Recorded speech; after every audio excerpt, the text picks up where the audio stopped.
وصدق رسوله نبی کریم۔ سچا ہمارا مالک اور سچا ہمارا خالق کہ سوا اس واحد یکتا کے کوئی عبادت کے لائق نہیں،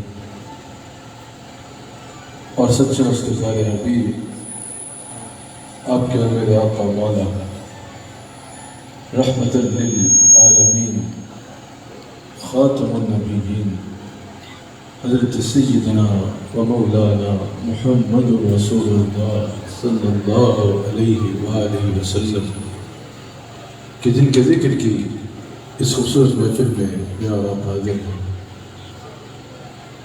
الحمدللہ ہمارے مرشد کریم صدارت فرما رہے ہیں، اللہ کریم ہمیں اس کے بارکات سے استفادہ کرنے کی توفیق عطا فرمائے۔ حضور علیہ السلام کے ذکر کی محفل ہے، ان محافل کے سجانے کا، ان میں آنے کا مقصد جہاں دل میں حضور علیہ السلام کی محبت کو بڑھانا ہے، جہاں ان محافل کا مقصد حضور علیہ السلام کی نعت شریف سن کے، حضور کا مرتبہ و مقام سن کے حضور کی محبت میں آگے بڑھنا ہے، وہی ان محافل کا اہم ترین مقصد یہ ہے کہ انسان حضور علیہ السلام کی اتباع اختیار کرے۔ انسان جب ان محافل میں آئے جہاں حضور علیہ السلام کی محبت کا ذکر سنے، جہاں حضور علیہ السلام کی نعت شریف سن کے جھومے، وہی جن کی نعت شریف سن رہا ہے، جن کا ذکر کر رہا ہے، جن سے تعلق کا اظہار کر رہا ہے، ان کی اتباع اختیار کرنے کا جذبہ لے۔ وہی یہ جانے کہ حضور نے کیا کرنے کو کہا اور حضور علیہ السلام نے کس چیز سے روکا، جس کو حضور نے کرنے کو کہا انسان وہ کرنا عادت بنائے، اور جس سے حضور علیہ السلام نے روک دیا انسان اس سے رک جائے۔ یہی محبت رسول صلی اللہ علیہ وآلہ وسلم کا سب سے اعلیٰ درجہ ہے۔ حضور علیہ السلام کی حدیث ہے، حضور علیہ السلام نے ارشاد فرمایا کہ جس نے میری اطاعت کی اس نے اللہ کی اطاعت کی، اور جس نے میری نافرمانی کی اس نے اللہ کی نافرمانی کی۔ یعنی جس نے میرا کہا مانا اس نے اللہ کا کہا مانا، اور جو میری بات سے پھر گیا وہ اللہ کی بات سے پھر گیا۔ اعلیٰ حضرت نے کہا نا، مومن ان سے کیا میرا، اللہ اس کو مل گیا، کافر ان سے کیا پھیرا، اللہ ہی سے پھر گیا۔ حضور علیہ السلام نے فرمایا کہ جس نے میری اطاعت کی اس نے اللہ کی اطاعت کی، اور جس نے میری نافرمانی کی اس نے اللہ کی نافرمانی کی۔ جب حضور علیہ السلام نے یہ ارشاد فرمایا نا، جو میں نے خطبے میں آیت تلاوت کی اس کا شاید نزول بھی یہی ہے، جب حضور علیہ السلام نے یہ ارشاد فرمایا تو جو منافق تھے نا انہوں نے کہا معاذ اللہ یہ کیا چاہتے ہیں، معاذ اللہ انہوں نے یہ کہا کہ یہ کیا چاہتے ہیں کہ ہم بھی ان کی طرح شرک کر لیں جس طرح عیسائیوں نے حضرت عیسیٰ علیہ السلام کے لیے کیا۔ یہ کیا فرما رہے ہیں، یہ کیا کہہ رہے ہیں کہ جس نے میری بات مانی اس نے اللہ کی بات مانی، اور جس نے میری بات کا انکار کیا اس نے اللہ کی بات کا انکار کیا۔ یہ کیا کہہ رہے ہیں؟ جب منافقوں نے اس میں شک ڈالنے کی کوشش کی نا اپنی دانست اپنی اوقات کے مطابق، اللہ کریم نے قرآن کریم کی آیت نازل فرما دی۔ اللہ کریم نے ارشاد فرمایا من یطیع الرسول فقد اطاع اللہ۔ سنو اب میں اللہ خود کہہ رہا ہوں، جس نے میرے حبیب کی اطاعت کی اس نے مجھے اللہ کی اطاعت کی، جس نے میرے حبیب علیہ السلام کی اطاعت کی اس نے مجھے اللہ کی اطاعت کی۔ اللہ کریم نے قرآن نازل فرما دیا کہ جس نے میری حبیب علیہ السلام کی اطاعت کی اس نے مجھے اللہ کی اطاعت کی۔ رسول اللہ کے غلاموں، اگر رسول اللہ سے محبت کرنا چاہتے ہو، اگر واقعتاً حضور علیہ السلام سے محبت کرنے والوں کی فہرست میں اپنا نام لکھانا چاہتے ہو تو حضور علیہ السلام کی اتباع اختیار کرو۔ اگر رسول اللہ کے عاشق بننا چاہتے ہو، اگر عاشق رسول کہلانا چاہتے ہو، ہاں نعت شریف پڑھنا اور سننا یہ عشق رسول کے اظہار کا بہترین ذریعہ ہے۔ ہاں میلاد شریف منانا اور اس میں آنا یہ بہت ضروری ہے اور بہترین ذریعہ ہے عشق رسول اپنانے کا۔ ہاں حضور علیہ السلام سے مختلف انداز اپنا کے محبت کرنے کا شریعت کے مطابق یہ بہترین عمل ہے، لیکن اگر رسول اللہ سے محبت کرنا چاہتے ہو تو صرف رسول کو ماننا کافی نہیں ہوگا، رسول کی ماننا بھی ضروری ہوگا، رسول کی ماننا ضروری ہوگا۔ یہ کہیں کی محبت نہیں ہے کہ ہم رسول کو تو مانتے ہیں لیکن رسول کی ایک نہیں مانتے۔ اگر رسول اللہ اللہ سے محبت کرتے ہو تو صرف رسول اللہ کو ماننا الفاظ میں کافی نہیں ہے، بلکہ افعال میں، کردار میں، عمل میں رسول اللہ کی مانو گے تب عاشق رسول کہلانے کے لائق ہوگے، تب تم اس لائق ہوگے کہ تمہیں عاشق رسول کہا جائے۔ حضور علیہ السلام ارشاد فرماتے ہیں، اب بعض لوگ کہتے ہیں نہیں بھائی ہم تو اس طرف نہیں جاتے، یہ مولویوں کی باتیں ہیں، یہ ان لوگوں کی باتیں ہیں، ہم اس طرف نہیں جاتے، ہم بس اور دنیا کے لوگ ہیں۔ حضور نے فرمایا نا کہ شفاعت الکبائر من امتی، کہ میری شفاعت جو ہے میری امت کے بڑے بڑے مجرموں کے لیے ہے۔ ہم بس نعت شریف منا لیتے ہیں، نعت شریف سن لیتے ہیں، اسی ملنگ سائی لوگ کا حسین جی بخشے جانا ہے۔ بھائی ایسی بات نہیں ہے۔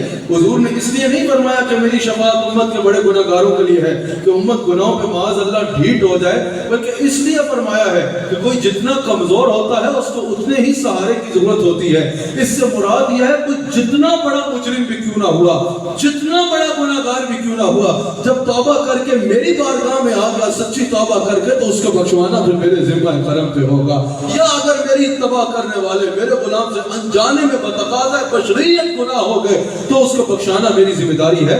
اس سے یہ مراد نہیں ہے کہ آپ گناہوں پہ ڈھیٹ ہو جائیں اور ایسے بہانے تلاش کریں۔ جنہوں نے شفاعت کرنی ہے نا انہوں نے ہی فرمایا ہے۔ حضور علیہ السلام کی حدیث ہے، حضور علیہ السلام نے ارشاد فرمایا کہ میں اپنی ساری امت کی شفاعت کروں گا اور جنت میں لے کے جاؤں گا سوائے اس کے کہ جس نے انکار کیا۔ صحابہ نے عرض کی کہ یا رسول اللہ صلی اللہ علیہ وآلہ وسلم یہ انکار کرنے والا بد نصیب کون ہوگا جس کے بارے میں آپ ارشاد فرما رہے ہیں کہ میں ساری امت کی شفاعت کروں گا سوائے اس کے کہ جس نے انکار کیا۔ حضور علیہ السلام نے فرمایا کہ جس نے میری سنت سے محبت کی نا، جس نے میری سنت کو اپنا لیا اس کی میں شفاعت کروں گا اور قیامت کے دن جنت میں ساتھ لے کے جاؤں گا، اور جس نے میری سنت کا انکار کر دیا وہ انکار کرنے والوں میں ہوگا۔ میرے دوستو حضور علیہ السلام کی سنت اپنائے بغیر کوئی رستہ نہیں ہے۔ حضور علیہ السلام کی سنت کو اپنائے بغیر نہ رسول اللہ کی رضا پائی جا سکتی ہے اور نہ اللہ کی رضا پائی جا سکتی ہے۔ اللہ تک پہنچنے کا واحد رستہ حضور علیہ السلام کا رستہ ہے۔ حضرت جنید بغدادی رحمۃ اللہ تعالی علیہ ارشاد فرماتے ہیں کہ اللہ تک پہنچنے کے تمام رستے مخلوق پر بند ہو چکے ہیں سوائے ایک رستے کے، اور وہ رستہ رسول اللہ کا رستہ ہے، اور رسول اللہ تک پہنچنا رسول اللہ کی سنت کو اپنائے بغیر ناممکن ہے۔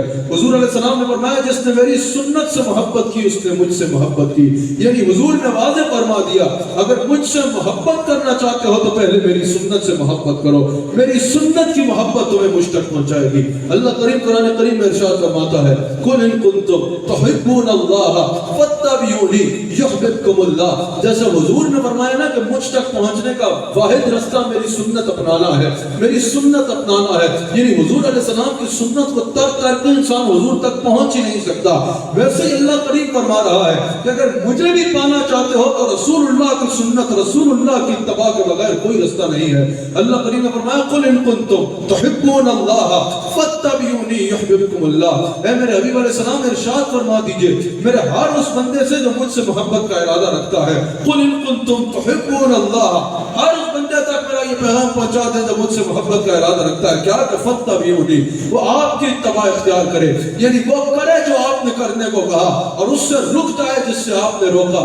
جب وہ یہ کرے گا نا، جب وہ فَاتَّبِعُونِی کا مصداق ٹھہرے گا، جب وہ کرنے لگ پڑے گا جو آپ نے کیا اور کرنے کو کہا اور اس سے رک جائے گا جس سے آپ نے روکا، میرے حبیب پھر پتہ کیا ہوگا، پھر بات بدل جائے گی، پھر بات بدل جائے گی۔ پہلے وہ کہتا تھا نا کہ میں اللہ سے پیار کرتا ہوں، پہلے وہ کہتا تھا نا کہ مجھے اللہ سے محبت ہے، میرے حبیب علیہ السلام جب وہ آپ کی سنت کو اپنا لے گا، جب وہ آپ کی اتباع اختیار کرے گا تو یحببکم اللہ، پھر میں اللہ اس سے محبت کا اعلان کروں گا۔ پہلے وہ مجھ سے محبت کرتا تھا پھر میں اس سے محبت کروں گا، پہلے وہ مجھے چاہتا تھا پھر میں اسے چاہوں گا، پہلے اس کی محبت کا مرکز میں تھا پھر میری محبت کا مرکز وہ بن جائے گا۔ کب؟ جب وہ کرے گا جو آپ نے کرنے کو کہا اور اس سے رک جائے گا جس سے آپ علیہ السلام نے روکا۔ سب سے پہلے تو یہ چیز ضروری ہے کہ انسان حضور علیہ السلام کی سنت کو اختیار کر لے۔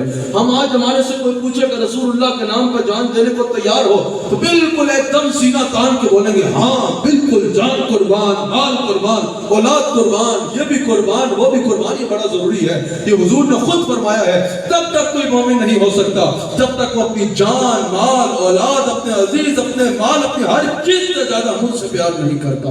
یہ بہت ضروری ہے، لیکن یہ صرف دعوے کی حد تک نہیں ہے، یہ صرف فارمیلٹی نہیں ہے، یہ صرف خانہ پوری نہیں ہے کہ محفل میں نعرہ لگا غلامی رسول میں میں موت بھی قبول ہے، سب نے سینہ تان کے شور مچا کے کہا موت بھی قبول ہے. یہ نعرہ حقیقتاً دل سے لگانا ضروری ہے. لیکن مجھے بتاؤ، جو انسان غلام رسول بن کے زندگی نہیں گزار سکتا، وہ غلامی رسول میں موت قبول کرے؟ وہ غلامی رسول میں موت قبول کر سکتا ہے؟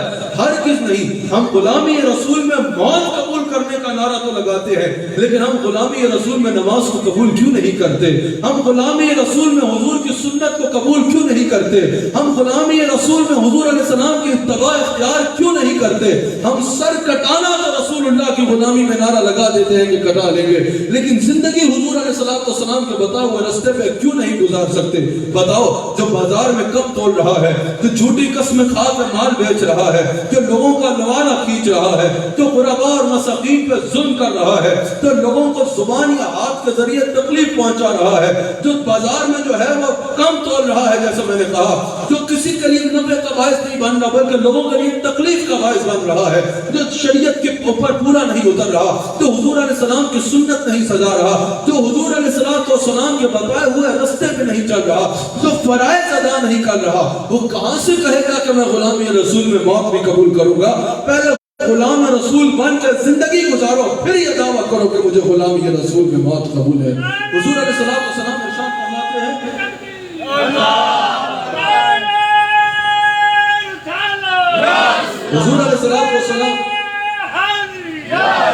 حضور علیہ السلام ارشاد فرماتے ہیں کہ اس وقت تک کوئی مومن نہیں ہو سکتا. محافل میں، بیانات میں حضور علیہ السلام کی شان بیان کر کے ذوق میں آنا، کیفیت میں آنا، ایک جس کو ماحول کہتے ہیں ہم، وہ بھی بہت ضروری ہے. الحمدللہ ہم لاکھوں کے بندے میں سما باندھتے ہیں، لیکن سب سے زیادہ ضروری ہے کہ پہلے انسان وہ سیکھے جو سیکھنے کو حضور علیہ السلام نے فرمایا. پہلے انسان ویسا بنے جیسا عاشق رسول کو ہونا چاہیے، پھر ان کے کیفیات کو لے تو ان کا لطف صرف بدن کو نہیں بلکہ ان کا لطف جو ہے وہ روح کو وجد میں لے آئے گا انشاءاللہ. ہمیں صرف بدن کو وجد میں لانے تک غور نہیں دینا، ہم نے روح پہ کیفیت لانی ہے، اور روح پہ کیفیت تب آئے گی جب انسان حضور علیہ السلام کی اتباع اختیار کرے گا. حضور علیہ السلام نے ارشاد فرمایا کوئی اس وقت تک مومن نہیں ہو سکتا جب تک وہ اپنی خواہشات کو میری اتباع کے تابع نہیں کر لیتا. اللہ اکبر. اس وقت تک کوئی مومن نہیں ہو سکتا، یعنی اس وقت تک کوئی عاشق رسول نہیں ہو سکتا.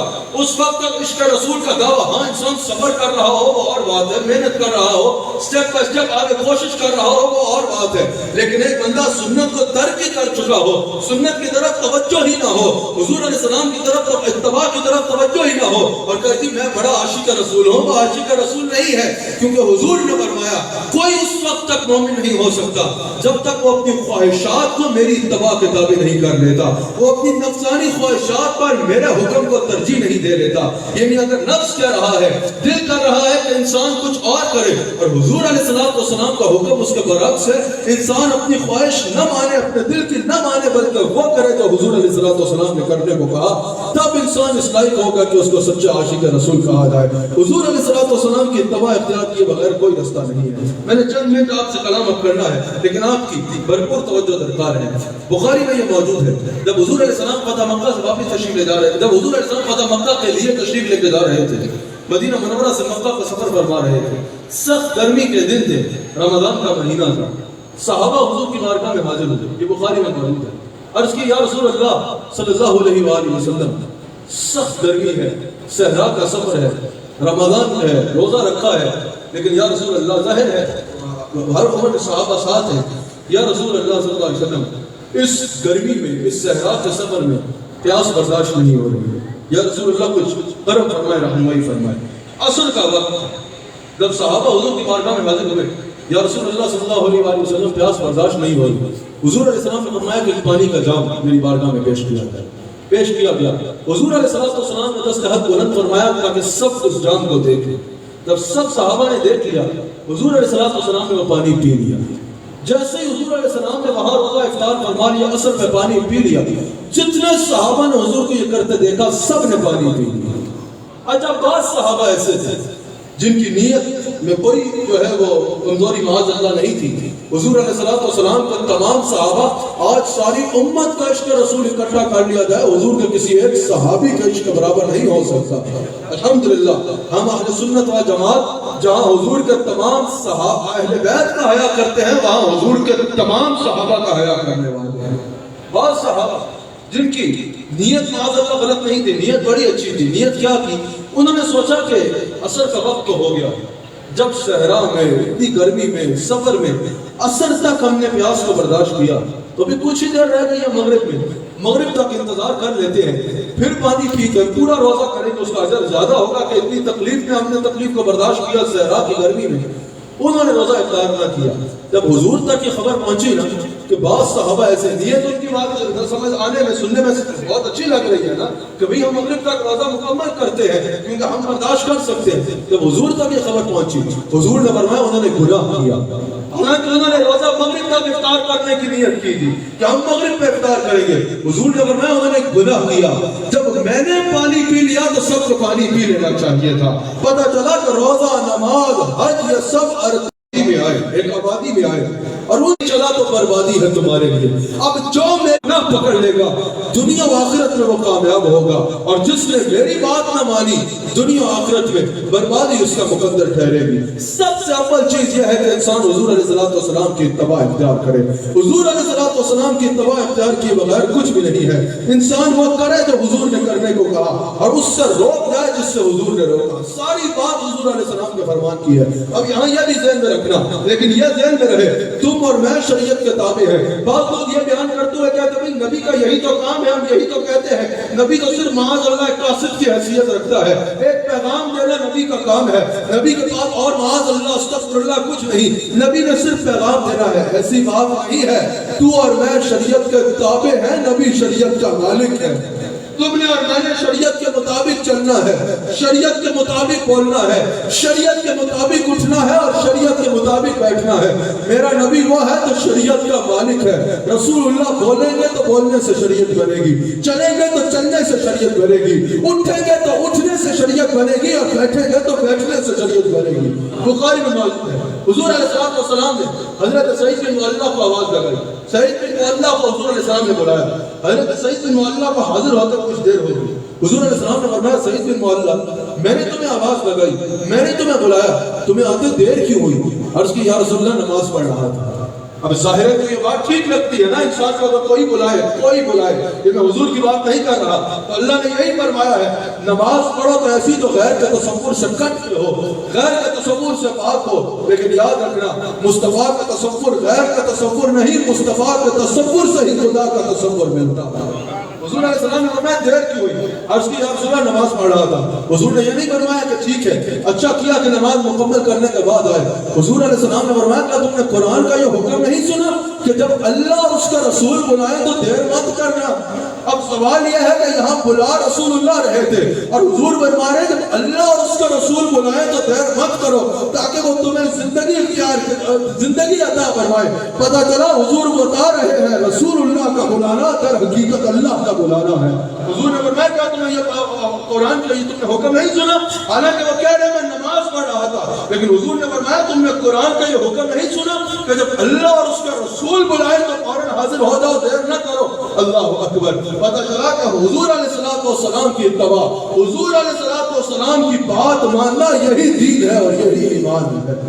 اب یہاں پر ہمارے شیخ کے شیخ حضرت خواجہ حبیب الرحمن رحمۃ اللہ علیہ ارشاد فرماتے ہیں کہ اس وقت اگر سعید بن معلّہ یہ کرتے کہ حضور علیہ السلام کے بلانے پہ فوراً حضور کی بارگاہ میں حاضر ہو جاتے، سعید بن معلّہ کی نماز ٹوٹتی نہیں. اگر حضور علیہ السلام سعید بن معلّہ کو بازار بھیجتے کہ سعید بن معلّہ جاؤ بازار میں جا کے یہ چیز کر کے آ جاؤ، یا یہ چیز لے کے آ جاؤ، یا یہ کلام کو میرا کلام پہنچا کے آ جاؤ. حضرت فرماتے ہیں کہ جتنی دیر وہ بازار میں جاتے باتیں کرتے وہ کام مکمل کرتے تو حضور نے دیا، واپس آ جاتے حضور فرما دیتے کہیں سے نماز شروع کرو. ان کا یہ سارا وقت حالت نماز میں گزر رہا تھا، یہ سارا وقت حالت نماز میں گزرنا تھا. اور اس میں پریشان ہونے کی بات نہیں ہے. بتاؤ بخاری کی حدیث نہیں پڑھی کہ حضور علیہ السلام محل مبارک میں ہیں، افضل البشر بعد از انبیاء صدیق اکبر امامت کرا رہے ہیں. صحابہ کہتے ہیں حضور علیہ السلام نے محل کا پردہ ہٹایا. صحابہ کہتے ہیں کافی دن گزر گئے تھے ہم حضور کو دیکھنا چاہ رہے تھے، حضور کو دیکھنے کو بے چین تھے. صحابہ کہتے ہیں جیسے ہی حضور نے پردہ ہٹایا حضور کا چہرہ کھلے قرآن کی طرح چمک رہا تھا. صحابہ کہتے ہیں ہم نے ارادہ کیا